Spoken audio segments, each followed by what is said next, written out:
दोस्तों नमस्कार, रेडियो उड़ान पर आप सुन रहे हैं प्रोग्राम कम्युनिटी कलर्स। मैं हूं आपके साथ आपका दोस्त, आपका होस्ट पुनीत। और आज 2 अक्टूबर 2020, तो आप सभी को गांधी जयंती की बहुत बहुत बधाई, हार्दिक शुभकामनाएं। गांधी जी के विचारों और उनके आदर्शों को अपने मन में धारण करके आप इस देश के कल्याण में आप अपना योगदान दीजिए, और अपना योगदान आप दे रहे होंगे, देते भी रहेंगे, ऐसा रेडियो उड़ान का मानना है। तो रेडियो उड़ान की ओर से आप सभी को गांधी जयंती की और भारत के पूर्व प्रधानमंत्री श्री लाल बहादुर शास्त्री जी की जयंती पर भी हार्दिक शुभकामनाएं। तो आप आशा करते हैं, दोनों ही अपने आप में महान व्यक्तित्व के मालिक थे और दोनों का व्यक्तित्व विशेष रहा है। तो दोनों के ही पर्सनालिटीज से, दोनों के व्यक्तित्व से प्रेरणा लेते हुए हम अपने जीवन को सफल बनाएंगे, ऐसा मुझे लगता है। तो कम्युनिटी कलर्स में आप सभी का मैं स्वागत करता हूं, आपका दोस्त पुनीत। और पिछले हफ्ते मैंने कहा था कि हम रेडियो उड़ान की ओर से एक सरप्राइज आपके लिए लाने वाले हैं। तो बिल्कुल उस सरप्राइज की घोषणा हो चुकी है और एक बड़े लेवल पर मैसेज आप तक पहुंच चुका है। बिल्कुल रेडियो उड़ान ऑर्गेनाइज कर रहा है आपके लिए आरजे हंट कंपटीशन, जिसमें आप पार्टिसिपेट कर सकते हैं। अगर आपको लगता है कि आपके अंदर कला है, आप में कैपेबिलिटी है, आप रेडियो जॉकी बन सकते हैं, रेडियो पर अच्छा बोल सकते हैं, तो आप उस कंपटीशन में पार्टिसिपेट भी कर सकते हैं। और ज्यादा जानकारी के लिए ऑफकोर्स हमारी वेबसाइट www.radioudan.com तो है ही, जहां पर आप ज्यादा जानकारी ले सकते हैं। और प्राइस अमाउंट भी बहुत हैंडसम है। बिल्कुल, फर्स्ट प्राइज 11,000, सेकंड प्राइज 5,100 और थर्ड प्राइज 3,100। तो प्राइस अमाउंट भी हैंडसम है। आप पार्टिसिपेट कीजिए। वी होप कि आपको अच्छा लगेगा, पार्टिसिपेशन में आपको मजा भी आएगा। तो चलिए अब प्रोग्राम कम्युनिटी कलर्स को आगे बढ़ाते हैं। आपको ये भी बता दूं कि आप हमारे इस प्रोग्राम में पार्टिसिपेट कर सकते हैं। अगर आप चाहते हैं कि आपके द्वारा भेजी गई कोई न्यूज इस प्रोग्राम में शामिल की जाए, तो आप उस न्यूज को radioudan@gmail.com पर भी सेंड कर सकते हैं। हम उस न्यूज को पढ़ने के बाद उसे वेरीफाई करेंगे और कोशिश करेंगे कि इस प्रोग्राम में उसे वेबकास्ट किया जा सके। तो आइए सबसे पहले जान लेते हैं न्यूज हेडलाइंस।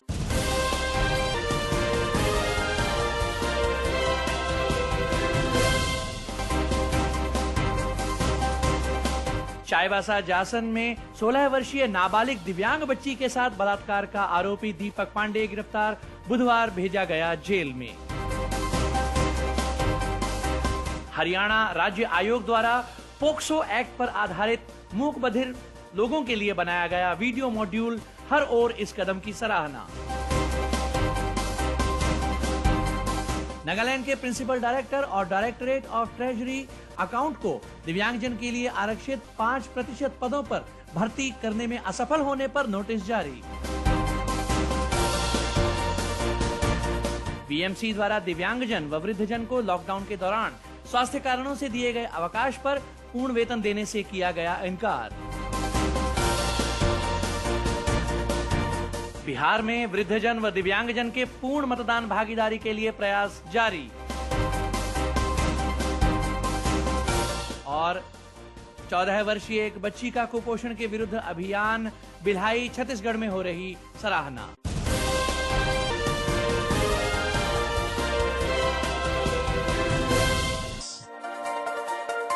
तो चलिए दोस्तों, न्यूज हेडलाइंस के बाद अब बारी डिटेल्ड न्यूज बुलेटिन की आती है, लेकिन उससे पहले एक छोटा सा ब्रेक के बाद वापस आते हैं। सुनते रहिए प्रोग्राम कम्युनिटी कलर्स, मेरे यानी पुनीत के साथ रेडियो उड़ान पर। हम अभी थोड़ी देर में आते हैं। हिंदुस्तान का है स्वर्णिम इतिहास, इसमें ऐतिहासिक इमारतें हैं बहुत खास, बने हैं किले एक बहुमूल्य हार, जानना चाहे मन इन्हें बारंबार। Come join Bhambi as he takes a tour of the famous forts of India in his show Bhartiya Kile every Wednesday at 2200 hours or 10 p.m. and every Thursday 1700 hours or 5 p.m. Only on Radio Udan, a flight of life, flight of life, flight of life, flight of life, flight of life, flight of life. मैं एक जनप्रतिनिधि किरण बालिया आपके साथ रूबरू होने का मुझे मौका मिला रेडियो उड़ान के जरिए। उड़ान, रेडियो उड़ान मुझे बहुत ही एक उसमें कहीं चुंबक सी लगी कि कितने अच्छे मुद्दे को लेकर बनाया है। उन लोगों को प्रोत्साहित करने के लिए जो लोग किसी न किसी ढंग से चुनौतीपूर्ण स्थिति में रह रहे हैं, मैं सचमुच इनको ये सलाम करती हूँ। जो हिम्मत है इनमें, वो हिम्मत बढ़ाने का काम समाज का है। ये जो काम कर रही हैं इस रेडियो के जरिए, वो बहुत बहुत मुबारक। कुछ सुनने वालों को इसको और प्रोत्साहित करें और इसके पैगाम को आगे लेके जाएं। आज ही अपने मोबाइल फोन पर प्ले स्टोर या फिर ऐप स्टोर से डाउनलोड करें रेडियो उड़ान का ऑफिशियल ऐप और सब्सक्राइब करें रेडियो उड़ान का यूट्यूब चैनल। ज्यादा जानकारी के लिए लॉग ऑन करें www.radioudan.com। Happy listening.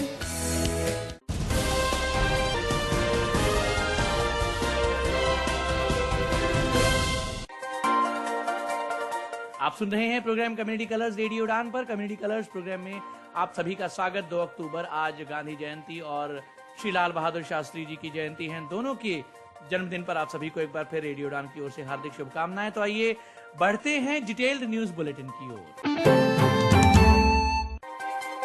16 वर्षीय शारीरिक व मानसिक रूप से दिव्यांग बच्ची के साथ बलात्कार के जुल्म में दीपक पांडे नाम के एक ड्राइवर को बुधवार जेल भेज दिया गया। यह घटना जासन चाईबासा की है, जहां 28 सितंबर को एक पिता ने अपनी बेटी की ओर से यह रिपोर्ट दर्ज कराई थी। रेप के बाद दीपक पांडे फरार चल रहा था। 27 सितंबर को मानसिक व शारीरिक रूप से विक्षिप्त इस बच्ची ने इशारे के माध्यम से अपने पिता को बताया कि उसके पेट में दर्द चल रहा है। घर की महिलाओं ने जब इस ओर ध्यान दिया तो पाया गया कि वह गर्भवती है।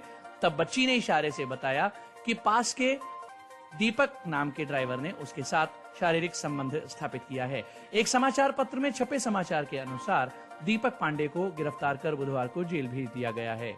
जांच से पता चला है कि पीड़िता के परिवार के लोग जब घर पर नहीं रहते थे तो आरोपी घर पर आकर पीड़िता को डराता व धमकाता था और उसके साथ शारीरिक संबंध स्थापित करता था। दीपक ड्राइवर है और पास के घर में किराए पर रहता है। कोरोना संक्रमण काल में जहां विद्यार्थियों ने स्थानीय शिक्षण संस्थानों को प्राथमिकता दी है, वहीं अब एवरेज स्टूडेंट्स के लिए इन स्थानीय शिक्षण संस्थाओं में एडमिशन प्राप्त करना कठिन हो गया है।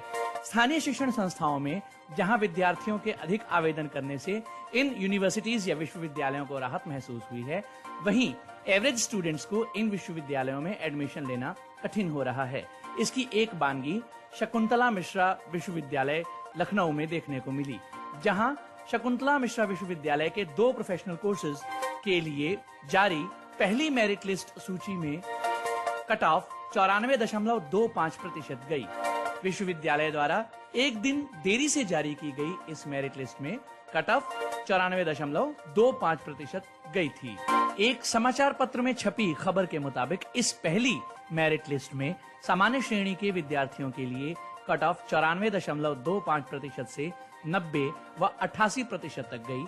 ओबीसी श्रेणी के विद्यार्थियों के लिए यह 86 व 84% तक गई और दिव्यांग विद्यार्थियों के लिए यह 75% तक गई है।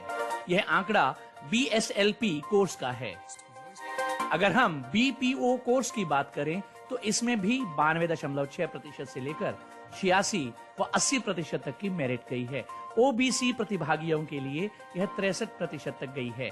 इस कोर्स में दिव्यांग श्रेणी के विद्यार्थियों के आवेदन नहीं आए हैं, इसलिए कम मेरिट वाले विद्यार्थियों के लिए इन कोर्सेज में भाग लेना एक कठिन कार्य साबित हो सकता है। आपको यह भी बता दें कि बीएसएलपी के विद्यार्थियों के लिए 3 अक्टूबर तक काउंसलिंग में उपस्थित होना अनिवार्य है। वो बीपीओ कोर्सेज के विद्यार्थियों के लिए 5 अक्टूबर तक काउंसलिंग के लिए उपस्थित होना अनिवार्य है। इसके साथ विद्यार्थियों को अपेक्षित दस्तावेज व फीस लाने को कहा गया है।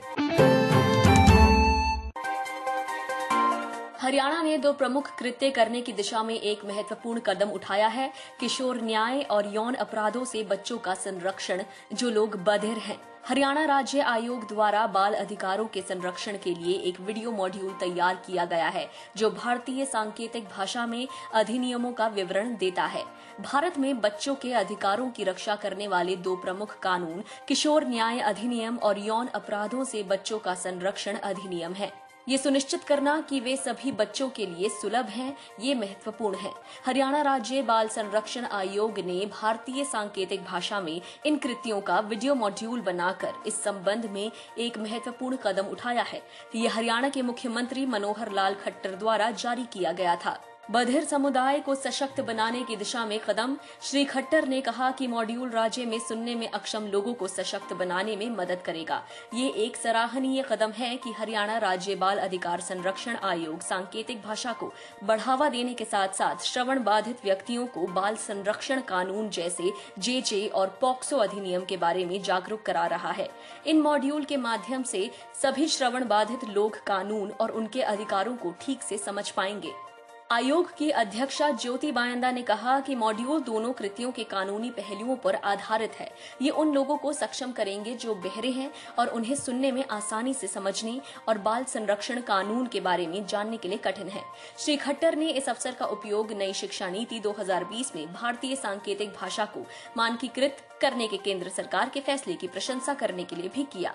केंद्र सरकार द्वारा पूरे भारत में नई शिक्षा नीति में एक सांकेतिक भाषा को पेश करना एक ऐतिहासिक निर्णय है। सांकेतिक भाषा होने से संवाद करने में बिगाड़ हुआ श्रवण आसान हो सकता है, जबकि राष्ट्रीय स्तर पर ये सफलता की राह भी खोलेगा। मुख्यमंत्री ने विकलांग बच्चों के लिए एक विशेष नीति तैयार करने के लिए भी प्रतिबद्ध किया है। उन्होंने कहा कि राज्य सरकार उनकी शिक्षा को आगे बढ़ाने के लिए अपने हित के क्षेत्रों में विकलांग बच्चों के प्रवेश की व्यवस्था करने की दिशा में काम कर रही है। बीएमसी ने न केवल अपने नेत्रहीन कर्मचारियों के लिए बल्कि शारीरिक रूप से अक्षम और 55 वर्ष से अधिक आयु के उन लोगों के लिए जिन्हें स्वास्थ्य आधार पर उपस्थिति से छूट दी गई थी, नागरिक आयोग द्वारा दायर एक हलफनामे में सख्त लॉकडाउन चरण के लिए पूर्ण वेतन देने से इनकार कर दिया। बीएमसी के सामान्य प्रशासन विभाग के स्थापना अनुभाग के संयुक्त मुख्य कार्मिक अधिकारी विश्वनाथ जाधव ने पिछले हफ्ते प्रसिद्ध NGO national association of blind NAB के एक जनहित याचिका का विरोध करते हुए हलफनामा दायर किया था। PIL उस अवधि के लिए 278 दृष्टिहीन बीएमसी कर्मचारियों को पूर्ण वेतन का भुगतान चाहती है, जब 23 मार्च से 30 जून तक लॉकडाउन को इसके सबसे सख्त रूप में लागू किया गया था। एफिडेविट बीएमसी द्वारा दृष्टिबाधित कर्मचारियों को पूर्ण वेतन का भुगतान न करने के फैसले का बचाव करते हुए बीएमसी को भुगतान करना पड़ सकता है का अर्थ शारीरिक रूप से अक्षम लोगों के लिए भी है।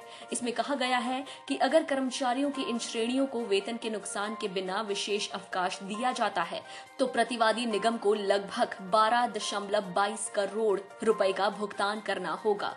हलफनामे में कहा गया है कि इसी तरह निगम में 55 वर्ष से अधिक आयु के लगभग 283 कर्मचारियों को स्वास्थ्य संबंधी मुद्दों जैसे कि मधुमेह, उच्च रक्तचाप और डायलिसिस गुर्दे की बीमारियों के लिए कर्तव्यों में भाग लेने की छूट दी है। इसी तरह की मांग कर्मचारियों की इन श्रेणियों द्वारा उठाई जाएगी, भले ही वे पात्र नहीं हैं और यदि उन्हें एक ही सिद्धांत के अनुसार इलाज किया जाना है तो निगम को लगभग 422.59 करोड़ रुपए का भुगतान करना होगा, जो इसकी वित्तीय स्थिति पर प्रतिकूल प्रभाव डालेगा।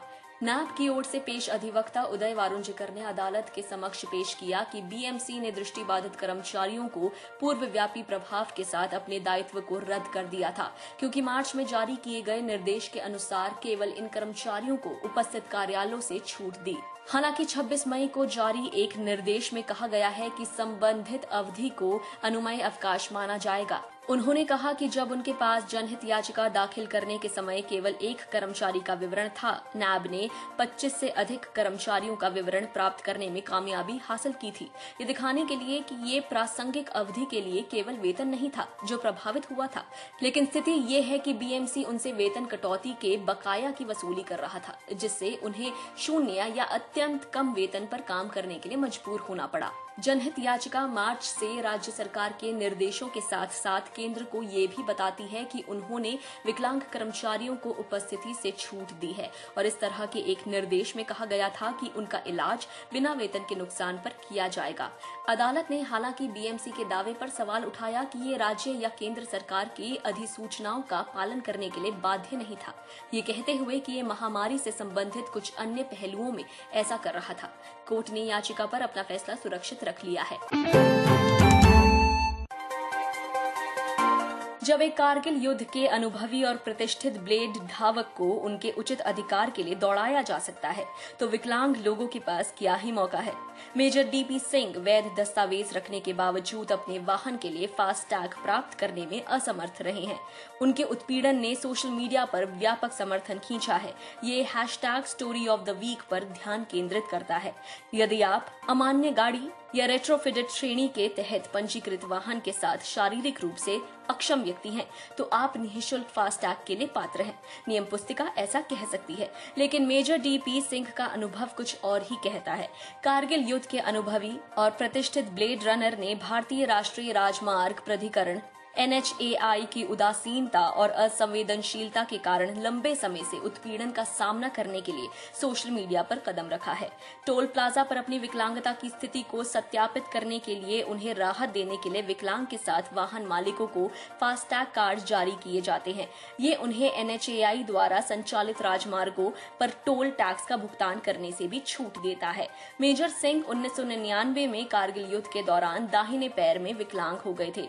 उन्होंने दस्तावेजीकरण की लंबी प्रक्रिया के बाद महिंद्रा ऑटो से एक वाहन खरीदा था। सरकार, automobile company, dealers, medical authorities और RTO से जुड़े व्यापक कागजी कामकाज को देखते हुए विकलांगता से ग्रस्त व्यक्ति के लिए सशक्तिकरण का पल क्या कम होना चाहिए।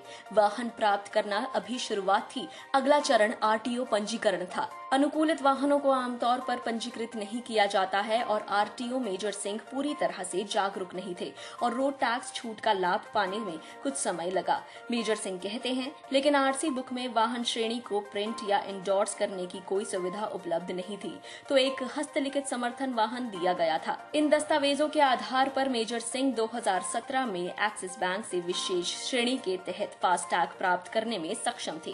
2020 की शुरुआत में उन्हें NHAI द्वारा फिर से दस्तावेजों के लिए कहा गया था। इस बार उन्होंने खुद को छूटी हुई सूची से हटा लिया। मेजर सिंह अभी भी कई NHAI कार्यालयों के बीच सुनवाई की उम्मीद कर रहे हैं। कई ट्विटर पोस्ट के बाद उन्होंने NHAI से कुछ ध्यान आकर्षित किया। सोशल मीडिया और प्रतिष्ठा तक उनकी पहुंच को देखते हुए मेजर सिंह ध्यान आकर्षित करने में सक्षम रहे हैं और इस बात की प्रबल संभावना है कि उन्हें सुना जाएगा। लेकिन कल्पना कीजिए कि सोशल मीडिया या दृश्यता तक पहुंच न रखने वाले छोटे शहरों से बड़ी संख्या में विकलांगों को क्या करना चाहिए। दिव्यांगजनों के लिए राज्य आयुक्त ने बेंचमार्क दिव्यांगजनों के लिए 4% आरक्षण का पालन करने में विफलता के लिए प्रधान निदेशक directorate of treasuries and accounts को नोटिस जारी किया है।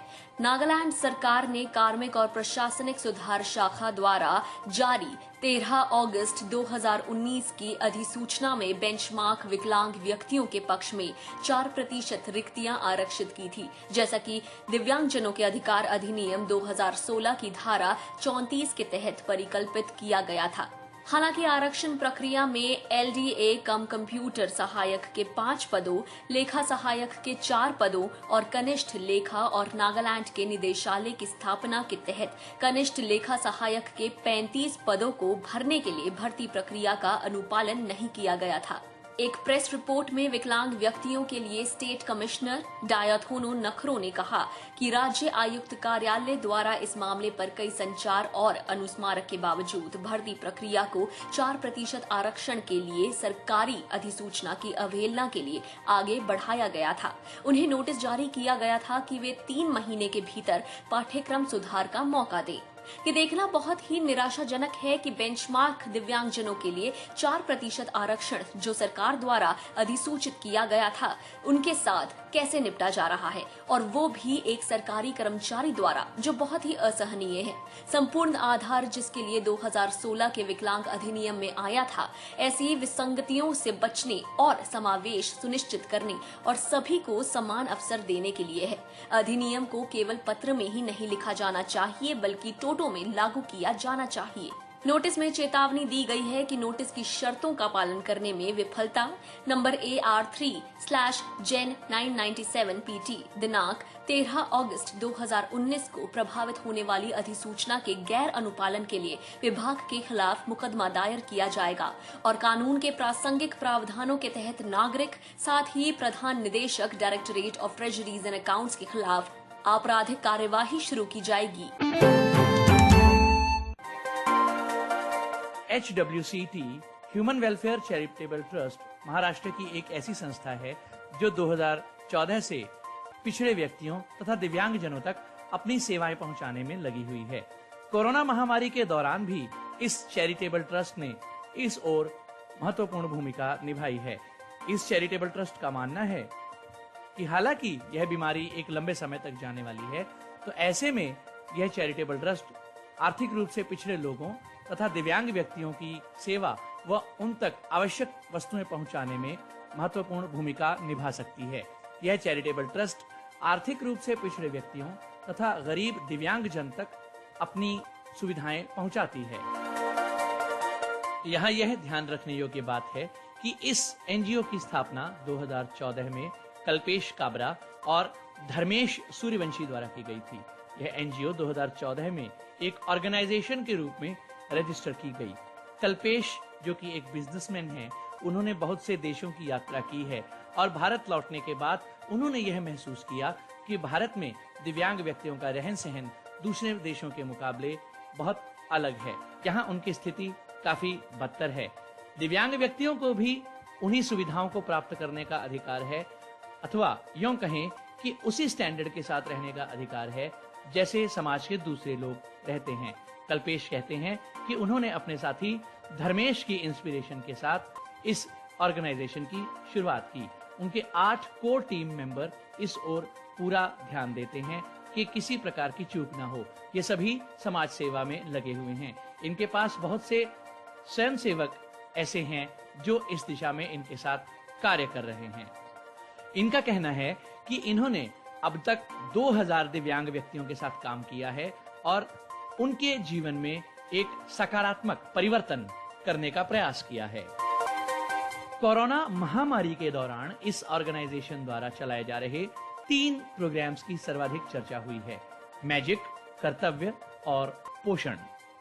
मैजिक कार्यक्रम के तहत टीम का उद्देश्य है कि वह रूरल एरियाज के स्कूल्स में डिजिटाइजेशन को प्राथमिकता दे ताकि दिव्यांग व सामान्य बच्चे साथ पढ़ सकें। कर्तव्य कार्यक्रम के अंतर्गत दिव्यांग व्यक्तियों के लिए एम्प्लॉयमेंट उपलब्ध कराना शामिल है। पोषण कार्यक्रम के अंतर्गत दिव्यांग व्यक्तियों को हर महीने ग्रोसरी व राशन उपलब्ध कराया जाता है ताकि वे न्यूट्रिशियस खाना प्राप्त कर सकें। कोरोना काल में पिछले 6 महीनों में यह ऑर्गेनाइजेशन लगभग 200 परिवारों को यह सहायता प्रदान कर रही है। यह सहायता बहुत सी कंपनीज, उनके कंट्रीब्यूटर्स के सहयोग से प्रदान की जा रही है। कोरोना महामारी के कारण पिछले 6 महीनों में महाराष्ट्र के बहुत से दिव्यांगजन अपनी नौकरियां गंवा चुके हैं। श्री कल्पेश का कहना है कि वे उनके लिए एक रिहैबिलिटेशन प्रोग्राम आरंभ करना चाहते हैं जिनके अंतर्गत वह एक जॉब प्राप्त कर सकें और डिग्निफाइड जिंदगी जी सकें। उनका कहना है कि वे जल्द ही दूसरे राज्यों में भी अपनी पहुंच बनाने का प्रयास करेंगे। यदि आप भी इस टीम तक अपनी पहुंच बनाना चाहते हैं तो आप संपर्क कर सकते हैं 98207 37841। बेंगलुरु के पास के गांव अलीपुर में बधिरों की एक बड़ी आबादी रहती है। गांव के सापेक्ष अलगाव और एक बड़े पैमाने पर बधिर समुदाय की उपस्थिति के कारण अलीपुर साइन लैंग्वेज नामक अपनी स्वयं की सांकेतिक भाषा का उदय हुआ। भाषा को आंशिक रूप से हस्ताक्षर भाषा विज्ञान विशेषज्ञ शिवाजी पांडा के प्रयासों के लिए धन्यवाद दिया गया है। ये बेंगलुरु कर्नाटक के बाहर के गांव अलीपुर की कहानी को ऐसे ही उल्लेखनीय बना देता है। यहाँ अलीपुर साइन लैंग्वेज APSL सभी 20,000 से अधिक निवासियों, बहरे और सुनने वालों द्वारा बोली जाती है। APSL का उपयोग ग्राम जीवन के सभी क्षेत्रों में किया जाता है। सांकेतिक भाषा तक पहुँच आसान है और इसका मतलब है कि बधिर लोग कम उम्र में ही APSL सीख लेते हैं। ये मामला तब भी है जब बच्चे के माता पिता सुनवाई करते हैं और धारा प्रवाह हस्ताक्षर नहीं कर पाते हैं। बधिर बच्चों पर इसका प्रभाव महत्वपूर्ण है क्योंकि वे भाषा का उपयोग और भाषाई कौशल का उपयुक्त पैटर्न दिखाते हैं। एक बोली जाने वाली भाषा का उपयोग करते हुए बच्चों को सुनते हैं। साइन लैंग्वेज विशेषज्ञ शिवाजी पांडा ने SOAS लंदन विश्वविद्यालय के लुप्त प्राय भाषाओं के संग्रह के लिए ये दस्तावेज तैयार किया है। अलीपुर की तरह अद्वितीय हस्ताक्षर प्रणाली के साथ दुनिया में कई क्षेत्र में जैसे संयुक्त राज्य अमेरिका में मार्था वाइन यार्ड और बाली में काटाकोलोक, कहा जाता है कि अलीपुर की पीढ़ियों में विवाह की पीढ़ियों को मुख्यतः बड़ी बहरी आबादी के लिए जाना जाता है। गांव एक कसकर बुनने वाले शिया समुदाय का घर है जो ईरान तक अपनी उत्पत्ति का पता लगाता है। समुदाय विशेष के भीतर शादी करने के बारे में है। शराब और तंबाकू का उपयोग निषिद्ध है और गांव की अपनी शासन प्रणाली है। गांव के रिकॉर्ड में अलीपुर का इतिहास बरकरार है। गांव के एक सदस्य मीर फाजिल रजा कहते हैं, अलीपुर के निवासियों ने स्थानीय रक्त रिश्तेदारों के लिए अपने बच्चों के विवाह की व्यवस्था करने के लिए एक सामान्य परंपरा और आदत विकसित की है। इससे यहाँ बहुत सारे विकलांग लोग आ गए हैं और उनमें से अधिकांश श्रवण बधिर हैं। संकेत भाषा के उपयोग से अलीपुर में विभिन्न सामाजिक प्रतिमानों का जन्म हुआ, जबकि भारत के अन्य हिस्सों में बहरे समुदायों को सुनवाई समुदायों से अलग किया जाता है। अलीपुर में सांकेतिक भाषा के साझा उपयोग से सुनवाई और बधिर ग्रामीणों के बीच अधिक जुड़ाव हुआ है। एपीएसएल की गुणवत्ता को संरक्षित रखने के लिए पांडा ने कई सामुदायिक जागरूकता कार्यक्रमों का आयोजन किया। एपीएसएल में शिक्षा प्रदान करने के लिए एक बहरे स्कूल को पुनर्जीवित किया गया। हालांकि चुनौती ये है कि गांव से एक शिक्षक मिल जाए। पांडा को उम्मीद है कि सरकार सर्व शिक्षा अभियान के तहत स्कूल का समर्थन करेगी। इससे बधिर बच्चों को अपनी सांकेतिक भाषा में प्राथमिक शिक्षा मिल सकेगी। ये राष्ट्रीय शिक्षा नीति 2020 में भी स्पष्ट रूप से परिलक्षित हुआ है। डिजिटल एक्सेसिबिलिटी और कंसल्टिंग फर्म बैरियर ब्रिक ने विकलांग लोगों के लिए समाधान पर काम करने वाले स्टार्टअप संस्थापकों का समर्थन करने के लिए 3 महीने के मेंटरशिप कार्यक्रम की शुरुआत की घोषणा की है। शीर्ष डिजिटल पहुंच और परामर्श फर्म बैरियर ब्रिक ने सहायक प्रौद्योगिकी स्टार्टअप ATS उपासना कार्यक्रम शुरू करने की घोषणा की है। ये 3 महीने का कार्यक्रम है जो विकलांग लोगों के समाधान पर ध्यान केंद्रित करने वाले स्टार्टअप संस्थापकों की सहायता करेगा।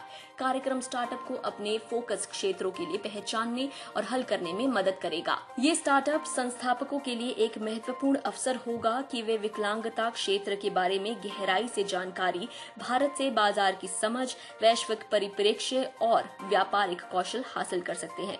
पहले सहकर्मी को शिल्पी कपूर CEO बैरियर ब्रिक द्वारा व्यक्तिगत रूप से सलाह दी जाएगी, जिन्होंने साबित किया है कि विकलांगता समाधान को एक स्थायी मॉडल में पोषण किया जा सकता है।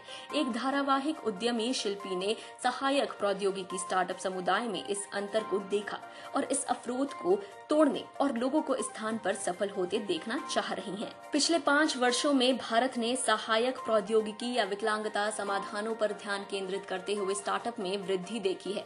ये एक सुखद बदलाव रहा है। चूंकि ये एक अपेक्षाकृत नवजात वर्ग है, इसलिए टिकाऊ, स्केलेबल और लाभदायक बनने में मदद करने के लिए बिजनेस मॉडल और बाजार तक पहुंच पाने के लिए कई संघर्ष किए।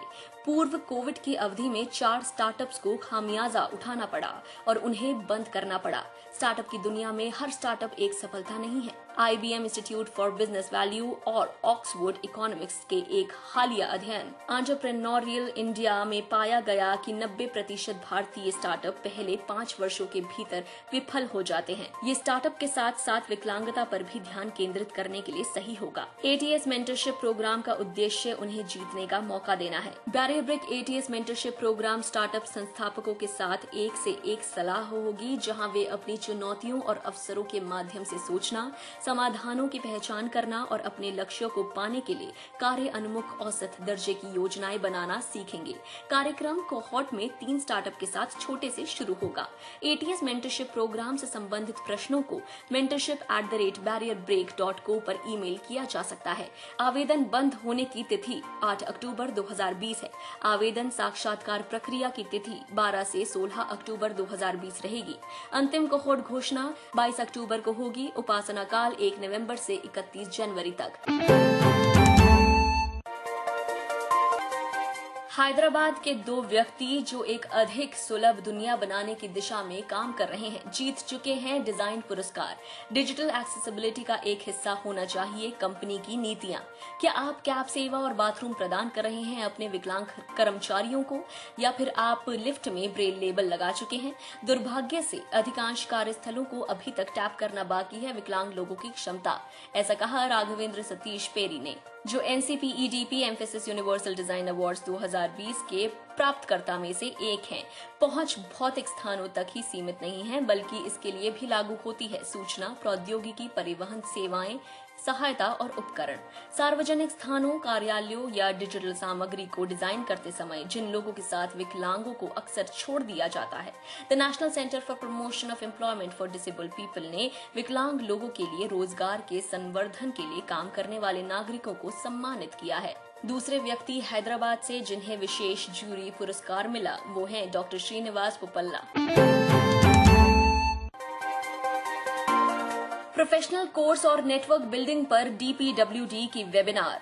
चिमथानावाला एक इंस्टीट्यूट ऑफ कंपनी के एसोसिएट सदस्य, भारत के सचिव, वर्तमान में MG परामर्श के साथ एक सलाहकार, मुंबई में अग्रणी कंपनी सचिव फर्म DPWD अपने 23वें वेबिनार के साथ तैयार है। ये वेबिनार कवर करेगा नेत्रहीनों के लिए उपलब्ध विभिन्न व्यावसायिक अध्ययन के विषय, पेशेवर अध्ययन में छात्रों जैसे CA, CAS और CAMA की प्रविष्टि, इसके अलावा प्रमाणीकरण और करियर की शर्तें, अच्छे संचार के साथ जिस तरह से समाज में नेटवर्क का निर्माण कैसे करें। ये वेबिनार 4 अक्टूबर 2020 को होगा, समय 3 बजे से शाम 5 बजे तक। ये सत्र अंग्रेजी में होगा, लेकिन आप किसी भी भाषा में इनके साथ चर्चा कर सकते हैं। वेबिनार 2 घंटे का इंटरैक्टिव सत्र होगा जिसमें Q&A शामिल है। यदि आपको तत्काल सहायता की आवश्यकता है तो संपर्क करने में संकोच न करें। मोबाइल या व्हाट्सएप पर 9666 147734 या ईमेल करें connect@dpwd.org।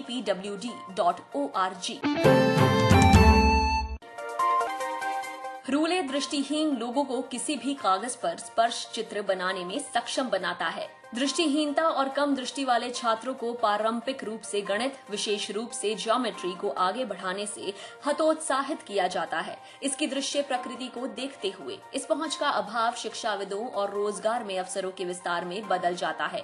बेंगलुरु स्थित डेवलपर पॉल डिसूजा अपने ड्राइंग टूल रूले के साथ इसे बदलने के लिए तैयार है। छोटी उम्र से ऐश्वर्या को ड्राइंग करना पसंद था। कम दृष्टि वाले व्यक्ति के रूप में कुछ रंगों की पहचान करना कठिन था, लेकिन वो उज्जवल प्रकाश की मदद से शौक से कायम रही। जैसे जैसे उनकी दृष्टि लगातार खराब होती गई, उन्होंने ड्राइंग पूरी तरह से छोड़ दी।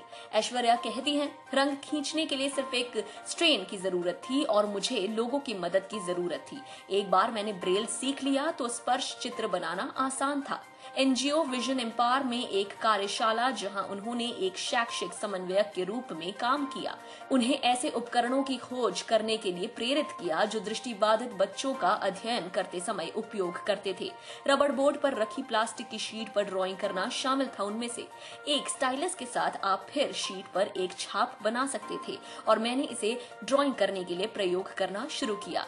हालांकि ये कागज पर ड्राइंग के समान नहीं था। ऐश्वर्या ने पॉल डिसूजा संस्थापक टूथटेक लैब्स के साथ इस प्रतिक्रिया को साझा किया, जिन्होंने दृष्टिबाधित लोगों के लिए कई सहायक तकनीकों का विकास किया है। विजन एम्पावर पॉल के साथ मिलकर काम करता है और चैटिंग के दौरान मैंने उनसे कहा कि ऐसा टूल होना चाहिए। कलेक्ट्रेट स्थित विमर्श कक्ष में शनिवार को विधानसभा चुनाव में दिव्यांग एवं वृद्ध मतदाताओं के सुगम मतदान को लेकर निःशक्तता आयुक्त डॉक्टर शिवाजी कुमार की अध्यक्षता में बैठक हुई। बैठक में आयुक्त ने अधिकारियों से मतदान केंद्रों पर PWD वोटरों के लिए उपलब्ध सुविधाओं की जानकारी ली। वहीं 100% दिव्यांग एवं वृद्ध वोटरों का वोटर लिस्ट में पंजीकरण एवं मतदान में 100% सहभागिता को लेकर स्वीप गतिविधियों की समीक्षा की। उन्होंने सभी मतदान केंद्रों पर ऐसे वोटरों के लिए साइनेज लगवाने का निर्देश दिया।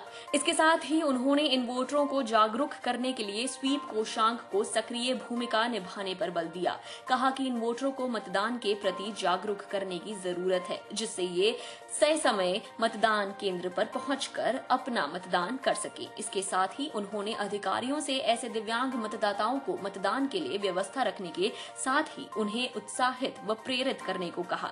बैठक के स्वीप कोषांक के द्वारा उपस्थिति सभी अधिकारियों एवं कर्मियों को मतदाता जागरूकता की शपथ दिलाई गई। आयुक्त ने अधिकारियों के साथ कलेक्ट्रेट में आयोजित मतदाता जागरूकता हस्ताक्षर अभियान में भी भाग लिया।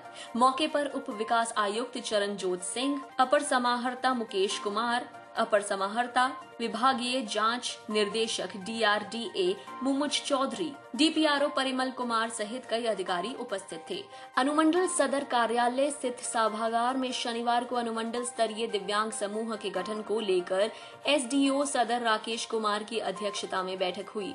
इस अवसर पर राज्य निःशक्तता आयुक्त डॉक्टर शिवाजी कुमार ने दिव्यांगों को प्राथमिकता के आधार पर सभी सरकारी योजनाओं में लाभ दिलाने पर बल दिया। उन्होंने कहा कि इसके लिए दिव्यांगजन अधिकार अधिनियम 2016 की 72 के अंतर्गत अनुमंडल स्तरीय दिव्यांग समूह के गठन का प्रावधान है। बैठक में दिव्यांगजनों का दिव्यांग प्रमाण पत्र निर्गत करने, प्रधानमंत्री आवास योजना का लाभ दिलाने, पेंशन दिलाने, आर्थिक विकास हेतु कम दर पर ऋण उपलब्ध कराने, जन धन योजना के तहत आर्थिक लाभ दिलाने, कौशल विकास योजना के तहत व्यवसायिक प्रशिक्षण देने, राशन कार्ड एवं अन्य लाभ दिलाने, ट्राईसाइकिल, वैशाखी एवं अन्य उपयोगी उपकरण देने के साथ ही सामाजिक न्याय दिलाने पर विस्तार से चर्चा हुई। आयुक्त ने विशेष रूप से उच्च शिक्षा प्राप्त करने वाले दिव्यांगों को निबंधन एवं परामर्श केंद्र से शिक्षा ऋण उपलब्ध कराने में समिति के लोगों को तत्परता के साथ सहयोग करने की अपील की। SDO सदर ने कहा कि समिति की बैठक में सभी विधानसभा से 2-2 दिव्यांग को शामिल किया जाएगा। स्वीप कोषांग के द्वारा दिव्यांगों को मतदान में शामिल होने के लिए जागरूकता अभियान चलाया जा रहा है। मौके पर DSP सदर रमाकांत उपाध्याय, अपर अनुमंडल पदाधिकारी रोचना मादरी के अलावा सभी प्रखंडों के BDO व दिव्यांग प्रतिनिधि मौजूद थे। National Institute for empowerment for persons with multiple disabilities दिव्यांगजन ने ऑर्गेनाइज करी एक वेबिनार गूगल मीट पर। ये वेबिनार सेशन 28 सितंबर 2020 को सुबह 11 बजे आयोजित किया गया था। इस वेबिनार का टॉपिक था focused sensitisation on adequate nutrition for divyang children. इस वेबिनार में कई विषयों पर बात की गई, जैसे कि कैल्शियम और विटामिन D का पर्याप्त सेवन सुनिश्चित करना, मिठाई, तले हुए या उच्च वसा वाले भोजन का सेवन कम करना, आसानी से पचने योग्य भोजन के साथ छोटे भोजन का लगातार सेवन करना, दूध और दूध से बने उत्पादों, फोर्टिफाइड स्टेपल, ताजे फलों और सब्जियों का सेवन करना और आहार में पर्याप्त मात्रा में आहार फाइबर शामिल करना। इस वेबिनार के वक्ता रहे Shri Nachiket Raut, officiating director NIEPMD, Shri S Karthikeyan, head IC department of medical sciences NIEPMD और रिसोर्स पर्सन रही doctor J Vijayalakshmi, medical officer. ये वेबिनार तमिल और अंग्रेजी भाषा में आयोजित किया गया था। 14 साल की दिव्यांग बच्ची साक्षी कुपोषण के विरुद्ध सोशल मीडिया पर अपनी आवाज बुलंद कर रही है। रीढ़ की हड्डी टेढ़ी होने के कारण साक्षी बचपन से ही चल नहीं पाती। अपने इस दुख को भुलाकर भी वह छत्तीसगढ़ के बच्चों को कुपोषण मुक्त बनाना चाहती है। वह रोज अपनी लड़खड़ाती जुबान में सोशल मीडिया पर गर्भो सुपोषित छत्तीसगढ़ का संदेश देती है। समाचार पत्रों में आई खबर को माने तो कभी रंगोली, कभी पेंटिंग्स और कभी सुपोषण थाली को सजाकर वह लोगों को कुपोषण के विरुद्ध आवाज बुलंद करने का संदेश देती है। वह कहती है कि यदि उसने 99% विकलांग होकर भी आज तक हार नहीं मानी, तो आपके बच्चे कुपोषण से हार कैसे मान सकते हैं। बिल्हाई छत्तीसगढ़ में जन्मी साक्षी इस समय आंगनवाड़ी कार्यकर्ता प्रतिमा गजभेर के साथ रहती है। साक्षी के इस कदम की सबसे अधिक सराहना बिल्हाई में हो रही है, जहां लोगों ने सैकड़ों बार साक्षी के सोशल मीडिया पर वायरल इस वीडियो को शेयर किया है और उसके इस कदम को सलाम किया है। Professor Shalini, Nitin Gupta, para sports athlete और रेडियो उड़ान के सहयोग से इंक्लूजन एंड एक्सेसिबिलिटी नाम की एक मैगजीन को लॉन्च किया गया है। आप इस मैगजीन को प्राप्त करने के लिए शालिनी विनीत @icloud.com पर संपर्क कर सकते हैं या फिर आप मेल कर सकते हैं radioudan@gmail.com पर। बुक शेयर द्वारा आयोजित वेबिनार्स का सिलसिला जारी है। आइए ज्यादा जानकारी चलते हैं बुक शेयर के पास। बुक शेयर की ओर से सभी को नमस्कार। आज हम आपके लिए बुक शेयर की एक और नई जानकारी लेकर आए हैं। बुक शेयर बहुत ही जल्द एक नए श्रृंखला का आयोजन करने जा रहा है, जिसका नाम है प्रोडक्टिविटी एंड यूटिलिटी। ये श्रृंखला 4 अक्टूबर 2020 यानी आने वाले रविवार से शुरू होने जा रहा है। इस श्रृंखला के पहले सत्र में भारत सरकार द्वारा शुरू की गई UDID सेवा के विषय में समझने का प्रयास करेंगे। इस सत्र में हमारे मुख्य अतिथि श्रीमान ताहा हाजिक है। जो डेप्यूटी डायरेक्टर है ministry of social justice, government of Goa में। इस सत्र के दौरान श्री ताहा जी आपको बताएंगे UDID कार्ड के लिए पंजीकरण यानी रजिस्ट्रेशन करने का तरीका और पंजीकरण के दौरान आने वाली कठिनाइयों के मामले में सलाह भी देंगे। इसी सत्र में हम एक्सटर्नल कीबोर्ड हेल्पर एप्लीकेशन के डेमोन्स्ट्रेशन का भाग 2 भी करने जा रहे हैं। ये डेमोन्स्ट्रेशन एंड्रॉइड डिवाइस पर दूसरे एप्लीकेशन के साथ इस एप्लीकेशन को कैसे इस्तेमाल में लाया जाएगा इस विषय पर होने जा रहा है। ये डेमोन्स्ट्रेशन आपको पिछली बार की तरह इस बार भी श्रीमान संजोग कुमावत जी देने जा रहे हैं, जो कि बुकशेयर मेंबरशिप सपोर्ट टीम से है, विजन ऑस्ट्रेलिया से भी जुड़े हैं और एक्सेसिबिलिटी टेस्टर भी है। इस वर्कशॉप में भाग लेने के लिए आपको रजिस्ट्रेशन करवाना बेहद जरूरी है। रजिस्ट्रेशन के लिए आपको बुकशेयर की हेल्पलाइन पर कॉल करना होगा। जिन लोगों ने इसके पहले वर्कशॉप में भाग लिया है उन्हें दोबारा रजिस्ट्रेशन करवाने की जरूरत नहीं है। उन्हें हमारी ओर से ईमेल पर मीटिंग ID मिल जाएंगी। जो लोग पहली बार इस ऑनलाइन वर्कशॉप से जुड़ने वाले हैं उन्हें रजिस्ट्रेशन करवाना बेहद जरूरी है। रजिस्ट्रेशन के लिए बुकशेयर की हेल्पलाइन पर आप सोमवार से शुक्रवार सुबह 9 से लेकर शाम के 5 बजे तक कॉल कर सकते हैं और शनिवार को सुबह 9 से लेकर दोपहर के 3 बजे तक ही कॉल कर सकते हैं। रजिस्ट्रेशन के लिए बुकशेयर के 2 हेल्पलाइन शुरू है। उसमें से पहला हेल्पलाइन का नंबर है 9650211575। मैं दोबारा दोहराती हूँ 9650211575 और बुकशेयर का दूसरा हेल्पलाइन नंबर है 9284028466। मैं दोबारा दोहराती हूँ 9284028466। आज के लिए बस इतना ही। बहुत बहुत धन्यवाद। दिव्यांगों के लिए एक्सेसिबिलिटी से संबंधित शिकायतों और अन्य प्रकार की सहायता के लिए सामाजिक न्याय एवं अधिकारिता मंत्रालय भारत सरकार द्वारा सुगम्य भारत नामक एंड्रॉइड ऐप को लॉन्च किया गया है। ये ऐप एक्सेसिबिलिटी संबंधी शिकायतों का निवारण करने, कोविड संबंधी स्टेटस का ज्ञान कराने अथवा दिव्यांगजन के लिए अन्य प्रकार की सहायता उपलब्ध कराने में सक्षम होगा। इस ऐप की एक्सेसिबिलिटी व अन्य प्रकार के फीडबैक संबंधी आप सामाजिक न्याय एवं अधिकारिता मंत्रालय की आधिकारिक वेबसाइट पर या radioudan@gmail.com पर भी फीडबैक दे सकते हैं। इस ऐप को आप गूगल प्ले स्टोर से डाउनलोड कर सकते हैं। तो इस ऐप को डाउनलोड करें और इस ऐप के संबंध में अपना फीडबैक अवश्य दें। कोरोना महामारी के इस काल ने टेक्नोलॉजी के महत्व को और भी बढ़ा दिया है। टेक्नोलॉजी आज के समय में दृष्टिबाधित व्यक्तियों के लिए भी बहुत अधिक महत्वपूर्ण साबित हो रही है।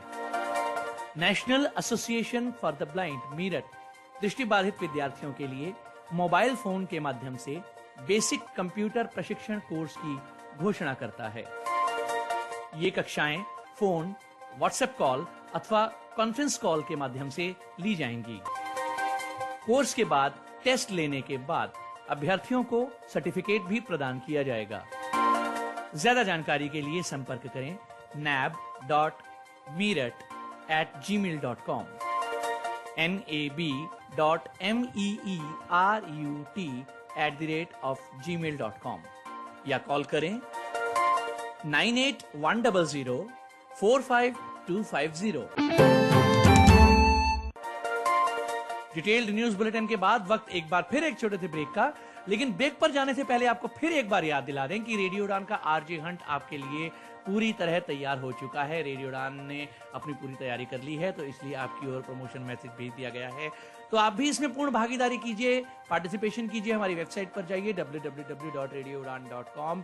पूरी जानकारी इस प्रोग्राम की शुरुआत में आपको दे दी गई है, सुन सकते हैं या वेबसाइट पर भी आप पढ़ सकते हैं और रजिस्ट्रेशन जरूर कीजिए। आपकी पार्टिसिपेशन हमारे लिए बहुत महत्वपूर्ण है। तो वक्त एक और छोटे से ब्रेक का, ब्रेक के बाद फिर वापस आते हैं और माय ओपिनियन सेक्शन अभी बाकी है और इसके साथ ही जॉब अलर्ट्स पेश करेंगी ज्योति मलिक। तो सुनते रहिए programme community colours only on radio Udaan a flight.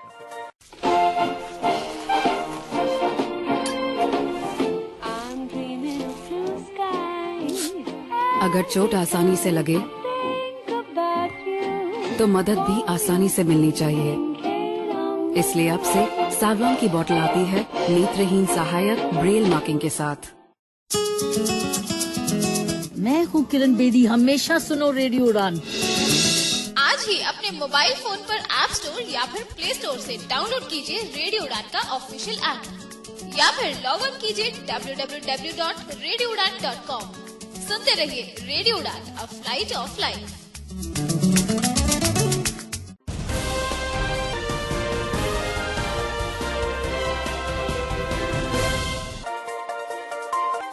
तो ब्रेक के बाद आप सभी का फिर से स्वागत। ज्यादा वक्त ना लेते हुए आइए बढ़े माय ओपिनियन या और ओपिनियन सेक्शन की ओर। पेश कर रहे हैं आपके लिए दानिश महाजन। या दोस्तों नमस्कार, कम्युनिटी कलर की सेगमेंट अवर ओपिनियन में मैं दानिश महाजन आपका बहुत बहुत स्वागत करता हूं। आज बात करेंगे FCRA अमेंडमेंट 2020 बिल की। FCRA जैसे आप सभी को मालूम है फॉरेन कंट्रीब्यूशन रेगुलेशन एक्ट है। 1976 में ये बना था और उसके बाद 2010 में इसमें काफी अमेंडमेंट्स की गई थी, लेकिन 2020 में 23 सितंबर को इसमें फिर से अमेंडमेंट्स की गई। अब बात करेंगे कि FCRA में क्या अमेंडमेंट्स हुई हैं। सबसे पहले समझ लेते हैं कि किसी भी ऑर्गेनाइजेशन को अगर फॉरेन फंड लेना है तो वो FCRA के अंडर लेना पड़ता है। NGO सेक्टर के लिए ये जो अमेंडमेंट्स हुई हैं, ये इसके बारे में समझना बहुत जरूरी है और इसको लेके काफी चर्चा भी हो रही है। हालांकि इस पर ज्यादा डिस्कशन नहीं हुई राज्यसभा में, जिसकी उम्मीद थी, लेकिन ऐसा नहीं हुआ। गवर्नमेंट ने अपनी इंटेंशंस क्लियर कर दी हैं और काफी स्ट्रिंजेंट बना दिया है FCRA को। अब इसमें हुआ क्या है कि आइए इसको समझते हैं। सबसे पहले गवर्नमेंट ने ये किया है कि अब आप FCRA के थ्रू जो भी आपको फॉरेन फंडिंग आएगी, जब आप जो FCRA के थ्रू फंडिंग लेते हैं फॉरेन से, तो वो दिल्ली में SBI की एक ब्रांच में आपको अकाउंट खोलना पड़ेगा। तो दिल्ली में SBI की ब्रांच में आपको अकाउंट खोलना पड़ेगा, वहीं उसी अकाउंट में आप फॉरेन फंडिंग ले सकते हैं। उसमें और कोई फंडिंग आप नहीं ले सकते। जो फॉरेन से फंडिंग आई, सिर्फ वही फंडिंग उस अकाउंट में आप ले सकते हैं। बाद में उसको आप ट्रांसफर कर सकते हैं कई जगह पे, अपने जो रिस्पेक्टिव स्टेट्स में या अपने एरियाज में उसको ट्रांसफर कर सकते हैं। दूसरी चीज जो अमेंडमेंट में की है वो ये की है कि पहले जो FCRA से पैसा आता था तो उसका 50% आप एडमिनिस्ट्रेटिव खर्चों पे खर्च कर सकते थे। अब इसे कम करके 20% कर दिया है। तीसरी चीज, अब जितने भी ऑर्गेनाइजेशन इंस्टीट्यूशन जो फॉरेन फंडिंग लेते हैं, उनके ऑफिस बेरर्स को अपना आधार कार्ड वहां लिंक करवाना पड़ेगा। ये मैंडेटरी है, पहले ऐसा नहीं था। चौथा, इसमें अब पब्लिक सर्वेंट फॉरेन फंडिंग नहीं ले सकता। पब्लिक सर्वेंट में सिर्फ गवर्नमेंट एम्प्लॉयज नहीं आते, तो पब्लिक सर्वेंट एक वाइडर टर्म है। गवर्नमेंट से जो डायरेक्टली और इनडायरेक्टली पैसा लेके काम करते हैं, पब्लिक सर्वेंट की कैटेगरी में जो आते हैं, अब वो फॉरेन फंडिंग नहीं ले सकते। नंबर 5, पहले क्या होता था कि अगर आपने फॉरेन फंडिंग ली है, ये 5 साल के लिए आपका रजिस्ट्रेशन रहती थी, फिर आपको रिन्यू करवानी पड़ती थी, जो ऑटोमेटिक रिन्यू हो जाती थी। अब आपको नंबर 1 रिन्यू ऑटोमेटिक नहीं होगी, आपको 5 साल बाद फिर से रिन्यू करवाना पड़ेगा। तो ऑटोमेटिक रिन्यूअल सर्विस जो थी वो अब खत्म कर दी गई है। अब मैनुअली रिन्यूअल करवाना पड़ेगा जब भी आपकी रजिस्ट्रेशन खत्म हो जाती है। जब भी आप FCRA लेते हैं, ये लाइफ लॉन्ग नहीं रहता है, एक पीरियड के लिए रहता है, स्पेसिफिक पीरियड 5 साल के लिए। उसके बाद आपको रिन्यूअल करवाना पड़ेगा। इसमें एक चीज और है कि पहले क्या होता था कि अगर आपने FCRA लिया है, सपोज आप 5 साल की आपकी रजिस्ट्रेशन है, 3 साल बाद आपने बोला कि बस मेरा काम खत्म हो गया, प्रोजेक्ट खत्म हो गया, तो मैं अपने FCRA को सरेंडर करना चाहता हूँ, तो पहले सरेंडर कर देते थे, इजीली हो जाता था। अब गवर्नमेंट ने कहा है कि सरेंडर करने से पहले हम वेरीफाई करेंगे कि आपने जो पैसा आपको मिला है वो सही जगह पे इस्तेमाल हुआ है, आप क्यों FCRA सरेंडर कर रहे हैं, तो उसकी जांच होगी। उसके बाद ही डिसीजन लिया जाएगा कि जो सरेंडर किया जा रहा है उसको एक्सेप्ट किया जाए या नहीं किया जाए। अगर गवर्नमेंट को FCRA के थ्रू आप जो फंड ले रहे हैं उसकी कोई भी गड़बड़ी का पता चलता है, तो पहले आपका जो FCRA था वो 180 दिन के लिए सस्पेंड कर दिया जाता था, लेकिन अब उसे बढ़ा के 360 दिन तक कर दिया गया है। अगर इसमें कोई गड़बड़ी पाई जाती है तो बाकी जो सजाएं मिलेंगी वो तो मिलेंगी, लेकिन आपका जो FCRA सर्टिफिकेट है ये 360 दिनों तक सस्पेंड किया जा सकता है। तो ये बड़ी अमेंडमेंट्स हुई हैं। इसके ऊपर अवर ओपिनियन में मैं बात करूं, इससे पहले मैं बता दूं कि गवर्नमेंट का ये कहना है कि हमने NGO सेक्टर को हिट नहीं किया है, हमने ये ट्रांसपेरेंसी, पारदर्शिता लाने के लिए सब किया है। लेकिन नेशनली और इंटरनेशनली गवर्नमेंट के इस डिसीजन को बहुत प्रोटेस्ट झेलना पड़ रहा है। जनेवा में ICJ, international commission of jurist, उन्होंने इसका विरोध किया है। उन्होंने कहा है कि भारत ने इंटरनेशनल लीगल ऑब्लिगेशंस को नहीं माना है, भारत ने कॉम्प्लाई नहीं किया है जो उसकी लीगल ऑब्लिगेशन है इंटरनेशनली। इंडिया में बहुत सारे लोगों ने इसका विरोध किया है। NGO सेक्टर इससे बहुत परेशान है। NGO सेक्टर का कहना है कि ये उन पर प्रहार है। आज की डेट में लगभग 18 लाख एम्प्लॉयज NGO सेक्टर में काम करते हैं। बहुत सारे चीजों के लिए एडमिनिस्ट्रेटिव खर्चे की जरूरत पड़ती है। बहुत सारे प्रोजेक्ट्स के लिए NGO सेक्टर को 20% से ज्यादा एडमिनिस्ट्रेटिव खर्चों की जरूरत पड़ती है। NGO सेक्टर का जो मोटा मोटा विरोध है कि आप आधार कार्ड लिंक क्यों करने के लिए कह रहे हैं जब सुप्रीम कोर्ट ने कह दिया कि आधार कार्ड मैंडेटरी नहीं है। जो 20% आपने एडमिनिस्ट्रेटिव खर्चे कर दिए 50 से। कई बार ऐसा होता है, जैसे कोविड अभी चल रहा है तो बहुत सारी मैन पावर की आपको जरूरत पड़ती है, तो उसमें बहुत सारा आपको इन्वेस्ट करना पड़ता है एडमिनिस्ट्रेटिव खर्चों के ऊपर। तो लेकिन अब ऐसा वो नहीं कर पाएंगे। बहुत सारे लोगों का कहना है कि आपने SBI का सिर्फ दिल्ली ब्रांच ही क्यों चुनी, जो नॉर्थ ईस्ट के लोग हैं, जो दूर दराज के लोग हैं, वो कैसे खाता खुलवाएंगे दिल्ली में आके। तो गवर्नमेंट का कहना है कि हम उन्हें ऑनलाइन फैसिलिटी भी देंगे। गवर्नमेंट का कहीं ना कहीं जो मकसद है, इनडायरेक्टली जो रिलीजियस या जो पैसा आता है लीगल तरीके से हवाला से, उसको रोकने का प्रयास है। लेकिन आप मुझे पूछे तो ट्रांसपेरेंसी होनी चाहिए, पारदर्शिता होनी चाहिए, लेकिन बहुत ज्यादा स्ट्रिंजेंट कर दिया है इस एक्ट को गवर्नमेंट ने। वैसे ही कोविड के टाइम पे NGO सेक्टर को पैसा नहीं आ रहा है, अब और चैलेंजेस आएंगे और हो सकता है बहुत सारी NGO बंद हो जाएं। और इसमें एक चीज और भी है कि जिस NGO को ये पैसा आता है वो किसी और NGO को ट्रांसफर नहीं कर सकती। जिस काम के लिए आया है उसी NGO को खर्चा करना है।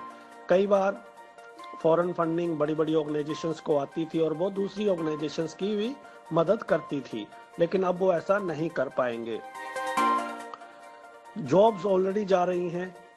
इस हालात में मुझे लगता है कि NGO सेक्टर किसी भी तरह से इसको वेलकम नहीं करेगा। उन पर ये कहीं ना कहीं प्रहार तो है, बहुत स्ट्रिंजेंट कर दिया है। हालांकि अगर हम डिसेबिलिटी पॉइंट ऑफ व्यू से देखें तो डिसेबिलिटी जैसे आपको मालूम है कि कभी भी काउंट होती नहीं है इन चीज़ों में, तो डिसेबिलिटी सेक्टर को ध्यान में रख के तो ऐसा नहीं हुआ होगा। ये टेररिज्म एक्टिविटीज़ को रोकने के लिए या जो ह्यूमन राइट ऑर्गेनाइजेशंस हैं तो उन पर एक चेक एंड बैलेंस रखने के लिए गवर्नमेंट ने किया है। लेकिन इससे काफ़ी फर्क पड़ेगा। बहुत सारी NGO बंद हो जाएंगी, बहुत सारे एम्प्लॉयज बेरोजगार हो जाएंगे। इससे मुझे लगता है it was not the right time to execute this plan. अभी FCRA में इतने स्ट्रिंजेंट प्रावधान लाने की जरूरत नहीं थी। अच्छा होता कुछ देर बाद किया जाता और NGO सेक्टर से कंसल्टेशन की जाती, उनको बुलाया जाता तो ज्यादा अच्छा होता। लेकिन बहरहाल अब कुछ कर नहीं सकते, यही सूरत हाल है और अब ये बिल पास हो चुका है। तो अब इन अमेंडमेंट्स को कंप्लाई करना सबके लिए कंपलसरी है। धन्यवाद। तो उम्मीद करते हैं कि आपको ये सेगमेंट पसंद जरूर आया होगा, और यदि आपको ये सेगमेंट और हमारा यह पूरा शो पसंद आता है तो YouTube पर भी आप अपने कमेंट्स दे सकते हैं कमेंट बॉक्स में। इसके लिए आप हमारा YouTube चैनल सब्सक्राइब कीजिए www.youtube.com/radioudan, या हमारे Facebook पेज पर भी आप हमें कमेंट्स दे सकते हैं, या हमारी वेबसाइट पर छोटा सा फीडबैक फॉर्म फिल करके आप अपना फीडबैक दे सकते हैं। हमारी वेबसाइट www.radioudan.com या हमारी मेल आईडी radioudan@gmail.com पर भी आप अपना फीडबैक दे सकते हैं, या हमारे व्हाट्सएप ग्रुप्स में भी आप जुड़ सकते हैं, उड़ान लाइव शोज और रेडियो उड़ान। तो आपके फीडबैक्स और आपकी पार्टिसिपेशन का हमें रहता है बेसब्री से इंतजार। प्रोग्राम के आखिरी पड़ाव की ओर बढ़ते हुए जॉब अलर्ट्स के लिए चलते हैं ज्योति मलिक के पास। एक post as the assistant professor visually impaired persons के लिए श्रद्धानंद कॉलेज दिल्ली यूनिवर्सिटी में अवेलेबल है। अगर आपके पास मास्टर्स डिग्री है किसी भी रिकग्नाइज्ड यूनिवर्सिटी से, तो आप इस पोस्ट के लिए अप्लाई कर सकते हैं, और साथ ही में आपका नेट क्लियर होना ज़रूरी है।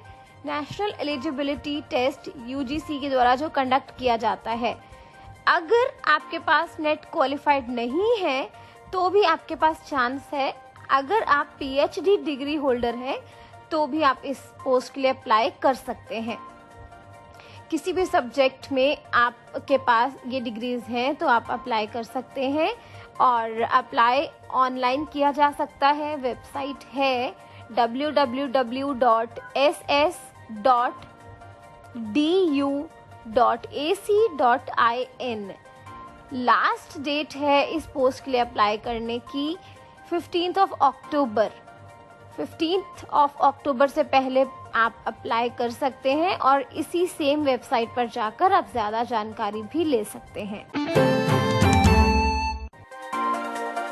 ध्यान दें, National Institute for the Empowerment of Persons with Disabilities Divyangjan NIVH Dehradun ने रिलीज की है vacancies. Trained graduate teacher TGT English और हिंदी के रूप में 2 पद, ओरिएंटेशन एंड मोबिलिटी इंस्ट्रक्टर के रूप में 2 पद, और 2 पोस्ट प्राइमरी टीचर के रूप में। दृष्टिबाधित भी कर सकते हैं अप्लाई। TGT अंग्रेजी हिंदी की योग्यता 2nd क्लास बैचलर्स डिग्री में 50% तक मार्क्स कंसर्न्ड सब्जेक्ट में। एज लिमिट है 35 साल। ओरिएंटेशन एंड मोबिलिटी इंस्ट्रक्टर की योग्यता किसी मान्यता प्राप्त विश्वविद्यालय से डिग्री। O&M इंस्ट्रक्टर्स में ट्रेनिंग सर्टिफिकेट या डिप्लोमा जो गवर्नमेंट ऑफ इंडिया द्वारा रिकॉग्नाइज्ड हो। O&M में प्रशिक्षण प्रदान करने का कम से कम 3 वर्ष का अनुभव। आयु सीमा 40 साल। प्राथमिक शिक्षक PRT की योग्यता इंटरमीडिएट और 10+2 में 50% सहित पास किसी भी रिकॉग्नाइज्ड बोर्ड या यूनिवर्सिटी से। टीचिंग द विजुअली इम्पेयर्ड में डिप्लोमा, प्राइमरी और सेकेंडरी लेवल या फिर BEd special education visual impairment. भारतीय और स्टैंडर्ड इंग्लिश ब्रेल ग्रेड 2 में प्रोफिशिएंसी। एज लिमिट 30 साल। एप्लीकेशन फॉर्म का लिंक है https://nivh.gov.in/iepvd_capital letter S small letter E small letter P 2020_adv.pdf। Application भरने की अंतिम तिथि अक्टूबर 20, 2020। तो जॉब अलर्ट्स के बाद अब बारी आती है प्रोग्राम को खत्म करने की, लेकिन उससे पहले न्यूज हेडलाइंस एक बार फिर।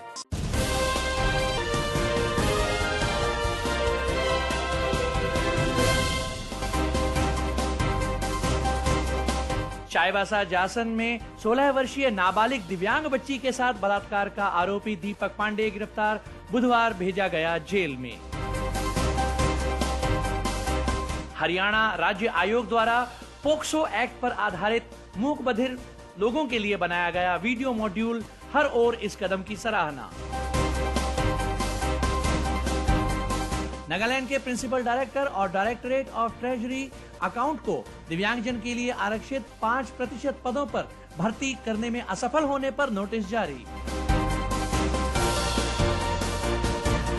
बीएमसी द्वारा दिव्यांगजन व वृद्धजन को लॉकडाउन के दौरान स्वास्थ्य कारणों से दिए गए अवकाश पर पूर्ण वेतन देने से किया गया इनकार। बिहार में वृद्धजन व दिव्यांगजन के पूर्ण मतदान भागीदारी के लिए प्रयास जारी। और 14 वर्षीय एक बच्ची का कुपोषण के विरुद्ध अभियान भिलाई छत्तीसगढ़ में हो रही सराहना। तो इसी के साथ मुझे यानी पुनीत को आज का प्रोग्राम खत्म करने की दीजिए इजाजत। बाय बाय, गुड नाइट, शब खैर, जय हिंद, जय भारत।